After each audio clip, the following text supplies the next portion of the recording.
अगर आप भी चाहते हैं नए वीडियो एवं नए ऑडियो देखने एवं सुनने के लिए तो हमारे गोल्ड स्टूडियो चैनल को सब्सक्राइब जरूर करें एवं बेल आइकन दबाना ना भूलें।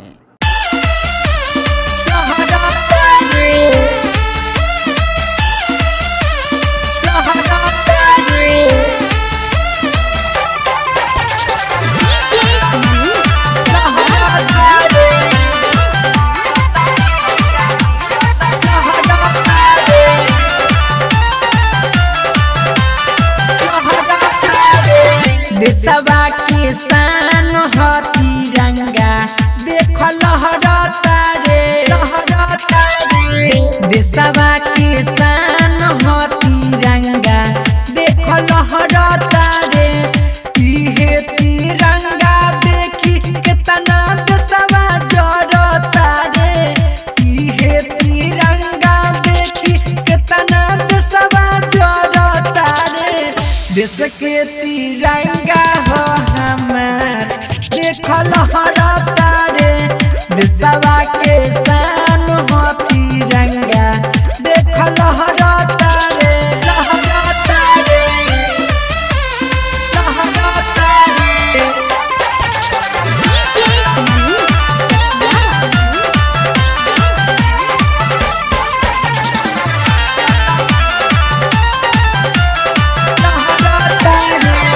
कुंवर सिंह देखाए ही लाल रगइले राजगुरु सुखदेव भगत सिंह फांसी चढ़ गइले फांसी चढ़ गइले वीर कुंवर सिंह देखाए ही लाल रगइले राजगुरु सुखदेव भगत सिंह फांसी चढ़ गइले सगडो गुंजेला जयकार सभे लोगवा कहता रे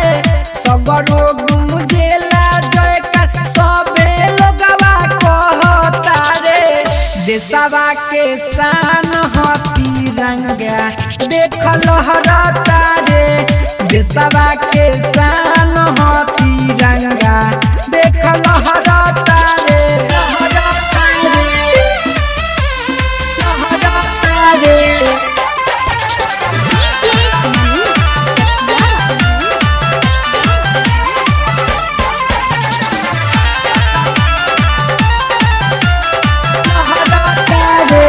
बतिया बसा चली खले धीरज दीवाना गुडुआ गणासी राजू कहेला जमाना कहेला जमाना बतिया बसा चली खले धीरज दीवाना गुडुआ गणासी राजू कहेला जमाना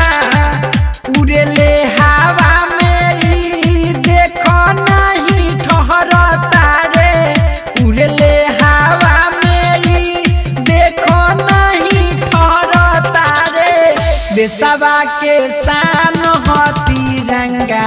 देख फहरता रे देशवा के शान ह तिरंगा देख लहरता रे इहे तिरंगा देखी कितना देशवा जरता रे इहे तिरंगा देखी कितना देशवा जरता रे देश के तिरंगा हो हमार देख लहरता रे देशवा के शान हो तिरंगा देख लहरता रे। छाया रिकॉर्डिंग स्टूडियो केसरिया।